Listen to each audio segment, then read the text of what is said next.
y'all. My name is Rorvis Paradox, aka Docs Brando, and I'd like to welcome you all to another installment of Rorvis Review. Got another great episode for y'all, reviewing some a local artist's album, as well as somebody that's a friend of the show, repping Cleveland, Ohio. But I'll get to both of those coming up very soon. Make sure you hitting that subscribe button. Make sure you hitting that notification bell if we don't miss what episodes drop. Make sure you subscribe to the IG and the Twitter, whatever apps I'm on, just to make sure you can stay up to date with everything that is Docs Brando. With all that being said, let's get into it. Now, the first album we're going to be talking about today is What Did You Expect by Ace. Ace is a friend of the show. Ace is repping Cleveland, Ohio. Ace asked for some constructive criticism and honest feedback on this project that he just released this year, 2025.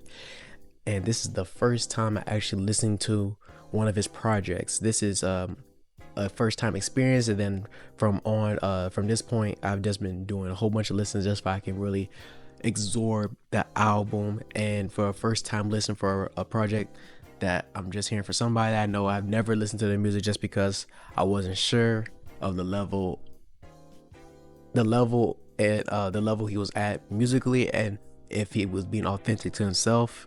And I can say that he does what he's supposed to do on this project. After the first spin, I knew I had to do a video for this album. The album is 8 tracks with a runtime of 18 minutes, and Ace delivered a very digestible album that has replay value. But it's kind of a con in that sense as well, because it feels like some songs could have gone another extra minute to really live, to really breathe, to give me a sort of impact and mainstay. But it doesn't really matter when you get us replay the song over and over, so it works to his benefit. But that's just being very nitpicky in that sense.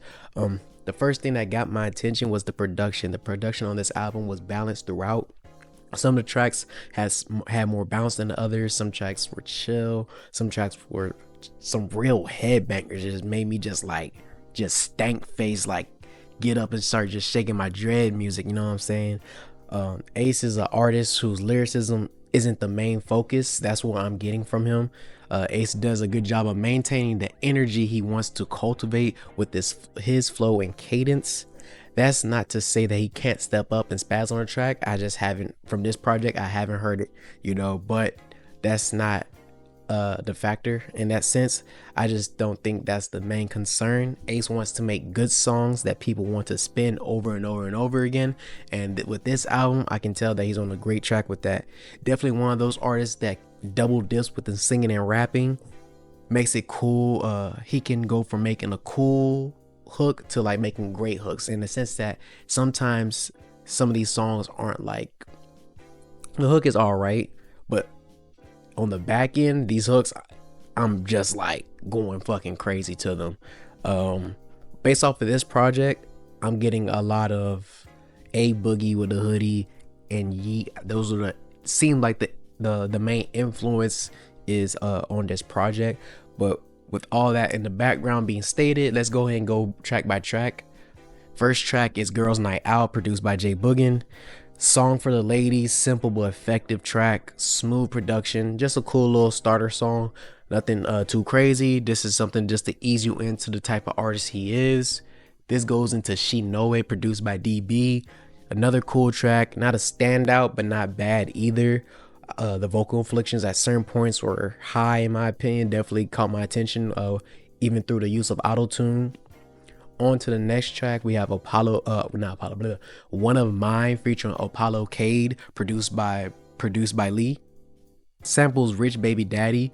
An interesting use of the sample, only utilizing kind of like the main chorus beat, as well as some parts of SZA and maybe a little bit of Sexy Red, but not too much of it. The macking type of song, just talking shit, trying, get some ladies' attention. Song full of vibes, and the feature was good on here as well. Cool With Me, produced by, now I asked him how to say this person's name, but he couldn't give it to me, but I'm gonna say Mr. Fizz, just cause like that's the best way I can do it. I'm gonna put it right here and you tell me how you think it's pronounced. It's a chill track, a dance type of song. I was feeling like, hey, I was grooving a little bit listening to this. You know what I'm saying? Just a little vibe, a little bop. No, nothing major, but a cool little song. Then we get to Shake It Up, produced by Bape Cash. This song samples Big Papa, so that incorporates and samples Between the Sheets by the Isley Brothers, so it's already a great vibe to set off. And the song is full out good vibes as well. This feels like a club type of track, like you can hear it wherever you at, like at the function, and everybody just vibing, dancing, having a good time. Everybody's looking good, feeling good, things of that nature. So definitely a good one of the kind of a standout tracks. I feel like on the back end is where things are better than how he started, in my opinion. Then you get into the track Double the Price featuring Easy Money, or E Money, my fault, E Money, produced by Light. I like the production on this song. I feel like Light and Ace were able to create a vibe with this track. The feature from E Money, not a big fan of it, but like it is what it is. It's not tripping. Just like most of the tracks on this album, songs don't really last long, so it was in and out by the time I really felt some type of way listening to that person rap. Now we get to my favorite song on the album, which is easily the best song on the album, in my personal opinion, and that's Toe Up, produced by Code 44. Easily my favorite track. It's a whole different vibe on the track compared to the rest of the tracks that we just listened to. I literally stood up like DJ Khaled, because I was like, wait, whoa, what? Like, this song is so energetic, in your face, shake your dread music, and you just like, this is the type of music that you can hear on like Madden or 2K. You could like over sports highlights. Like, this is a very usable song, in my opinion. This is a very great song, easily the most polished song he has on the album. And it was just like easily my favorite song. Added it to the 2025 Doc's local artist underground playlist without any hesitation. It was easy to add that to the playlist. Like, this is going to be one of the ones. Highly enjoyed this song. Easily, I was like, this would make listening to this whole album worth it. And then you get into the last track, in Glitchin', produced by Money and Pray. My second favorite track on the album. Continues the high energy from Toe Up, but amps it to 200%. He doesn't use any auto-tune for this, just his natural vocals, damn near yelling on every lyric. Production reflects this as well. The album just ends on a high note. It's just like some soccer nigga music, like just raging, you know what I'm saying? And it's just amazing that my favorite songs came out on the back end. I wish there was more favorites in between, but it's not bad. Overall, this was a very solid album. There's room for improvement, but he checked all the boxes in my opinion. Some of these songs, like I said, feel club ready. Shit, like I said, I can imagine these like on video game soundtracks. Like, overall, Ace delivered a very solid project, even though it's very condensed. 8 tracks, 18 minutes. It's blink if you miss it, but the songs that you like, you're gonna keep with you, and those are the ones you're constantly gonna go to, and it may make you want to listen to this album over and over again. But I don't know, that's just me. Overall, very solid project from Ace. What did you expect? The next album I'm going to be talking about is Rapture by Tone Just Died, that dropped this year, 2025. Tone Just Died is an artist that I got to meet while I was out at the Mosh Pit Market. This is an artist that has a lot of energy and is, repping Arizona to the fullest and just trying to establish his own lane. And this is as stated from his Spotify bio. Renowned for his boundary-pushing sound and electrifying presence, Tone Just Died's music is celebrated for its innovative fusion of genres, blending dark lyrical prowess with groundbreaking beats to create a sound that is both unique and controversial. His ability to transverse genres with ease while maintaining a consistent quality of creativity and controversy has set him apart in the rap game. In that brief description that I just read, it encapsulates what Tone is pretty accurately in my opinion. Now, I think with the lyrical prowess, there's some it could, it could develop a little bit more in that sense, but he definitely suits the need and niche of the lane that he's trying to create, and enamor the fans of that area, that demographic in a sense. And as someone who in his preteen era listened to Tech Nine, Brother Lynch Hung, Hobson, hearing Tone's subject matter was like traveling back in time for me. Like, it felt nostalgic, but it was modernized because the production Tone just died raps over on is not like any of the horrorcore that I grew up listening to. Now, this is where I assume his influence makes himself known. He feels like he's a mixture of Suicide Boys and Bipartisan 3-6 Mafia, Eminem, the entire punk genre, Ski Mask to Slump Gods, XXXTentacion, Rage Against the Machine. And with that combined with his particular vocal inflection for his main rap voice, it could be seen why his music in particular isn't appealing to the masses. It's definitely a very niche genre, very niche demographic that would enjoy his type of music, and that's okay. Music is not supposed to be for everyone. It's just for people to enjoy and find out about. I say all that to state that Tone, like I said, is not for everyone. Rapture is a good starting point for new listeners, though, who are curious about the type of music he makes, as well as that type of genre, and who are curious to hear a maniac rap, because as nice as a dude he is off the stage and not in the recording booth, he is literally insane in his lyrics. But that comes with being a horrorcore type of rapper. And at 14 tracks and 28 minutes, with a 28-minute runtime, Rapture is an audio version of a short film, and the album allows Tone to paint a horrific picture, all with a devilish grin on his face. And with all that being stated in the background, let's go ahead and get track by track. We start off with Wet Floor Skid, just the intro, just to kind of set the tone for the album, no pun intended. Then you get into Brain Lock, the first real song.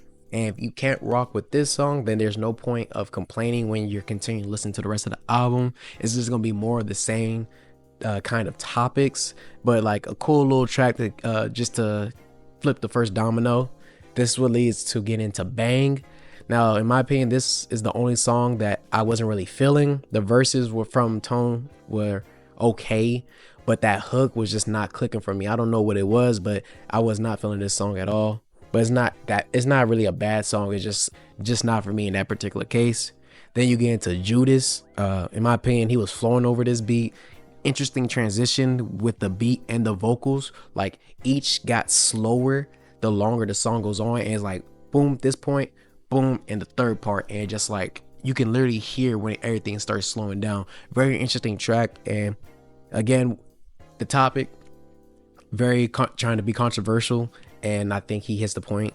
He hits the point, nails it, and there's no point in me even discussing it. Definitely check this track out.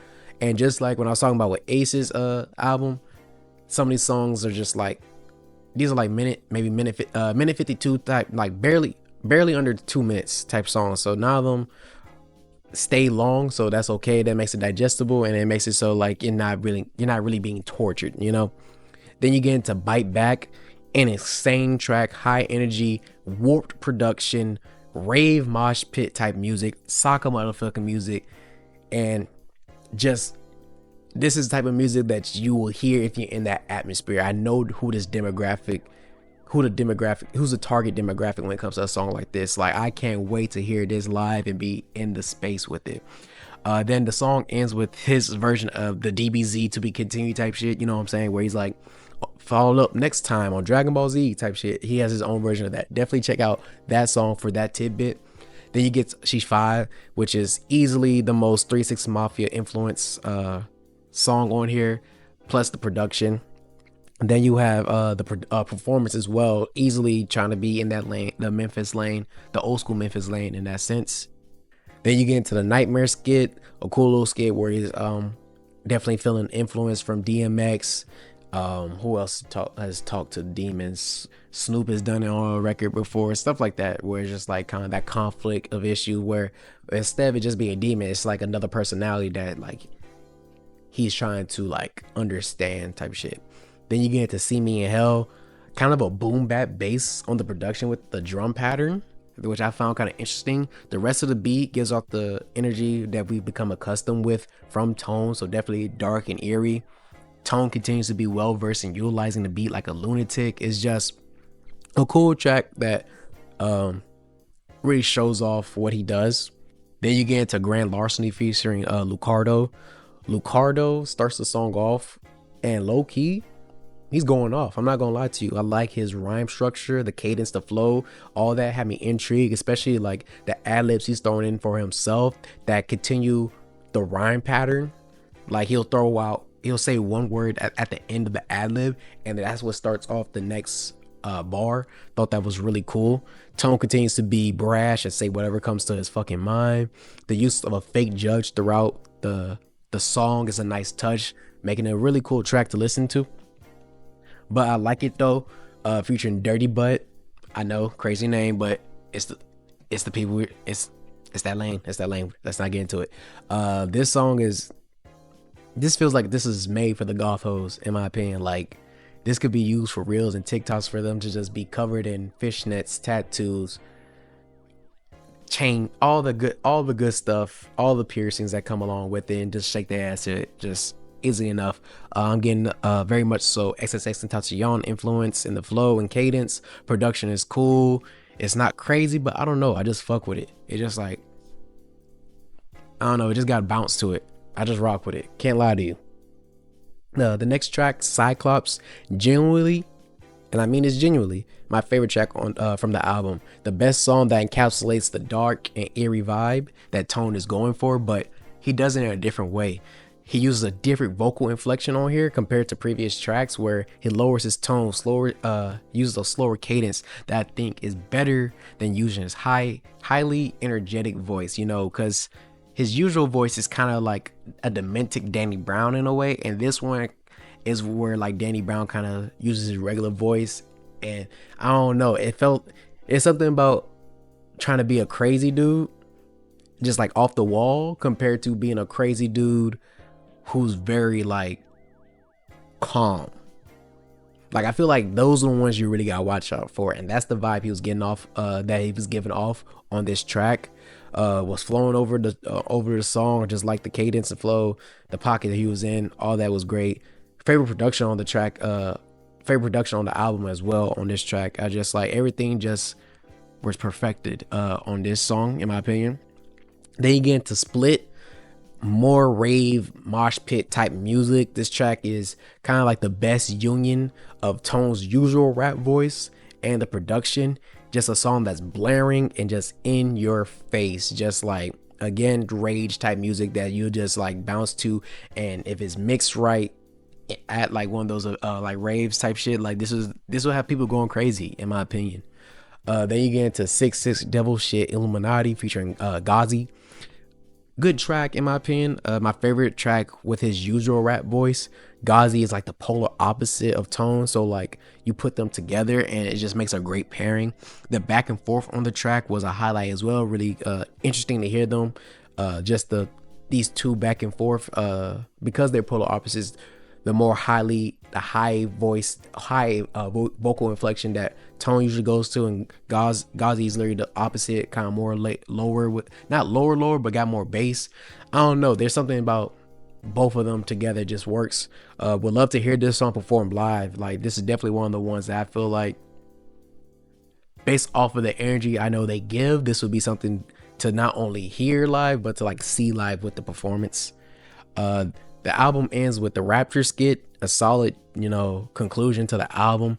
Abnormally chill beat. Like, this is the most chill beat on the album. It feels out of place. It feels like the black sheep of the album. I don't know. It's just it's weird. It weirded me out when I first heard it. It's the end credits. Like I said, this album felt like a short film, and this is definitely the end credits. Like him wrapping up, saying his thank yous. Like, seems like trying to be very nice on the album, just like being caring, saying I love you, stuff like that. And then all that positiveness that he expressed for that short moment is flipped on his head, and he reminds you, oh yeah, I'm killing all of us, you're going with me. Like, this is why it's the Rapture, because we're all dying. and that concludes the album. I think it was a solid album. Again, this is for a certain demographic, a certain crowd. So if you're not ready for what he's trying to do, because again, horrorcore sometimes encapsulates being controversial, saying things that you're not supposed to say. And if you're okay with that, check it out. And if you're not okay with it, you know what you get into. It's rebel type. It's like not rebel music, but like the anti-culture music, the things to really just like pick at people's nerves. And it's not coming from any ill will or ill intentions. I just think that's just part of the genre. So if that's something that you're interested in, please check it out. Rapture by Tone Just Died. Now, it's pretty simple why I chose these albums. Number one, Ace is a cool guy. It's been a cool guy to me for these last few years, and for him to honestly come up to me and ask for my feedback and criticism, it was only right for me to digest his album and give my opinion, and he delivered, in my opinion. Definitely going to be spinning the album a lot more, because I was just spinning it frequently as I was writing the review for this. Rapture from Tone Just Died, another cool dude that I got to meet in person, and he didn't ask me nothing. I was just like, I like some of the songs I was hearing from the reels and while I was there, and I was like, I might as well just check out a whole project from him. And there's more artists from the Mosh Pit Market I will be doing reviews for in a few upcoming weeks, so be locked in and tuned in for that, because there's more people that I want you to be tapped into. And more importantly, I wanted to live up to a title, a moniker bestowed upon me by one of the favorites, Corbin Stewman, who has called me, the voice of the locals. And that's something that I want to be very proud of, and I want to live up to. So as long as I am a content creator, I will always be more than willing to highlight local underground artists that are on the come up, no matter where they're from. And I'm going to never charge them to listen to their project. That's what I just made this Google form. If you go to my Linktree, under the section important, there's a Google form where you can either put your album, your name, album, social media, and things of that nature, or you can recommend me an underground artist that I don't know about that you would like to hear a review from. Or if I mess with it, I'll do a review for it. I don't want to charge nobody. I feel like this is for art. This is for the community. This is for, everything great. So I want to live up to that moniker. So that's what that Google form is for. So please fill it out. If there's any artists, or if you're that artist that you want me to check out their project, because I'm trying to live up to that moniker and do my damn thug thizzle and grow as a content creator. Well, while I'm growing, I want y'all to grow as well, for y'all can have more eyes and ears on y'all. So with all that being said, did you agree with what I said, or have you actually listened to these albums? And if you haven't, I highly recommend you listen to them before making your comments. Please check them out. They're cool artists, and I think there's a lot of potential with both of these artists. This has been Rorvis Reviews. I am Rorvis Paradox, aka Docs Brando, and I'll see you again next week. Peace.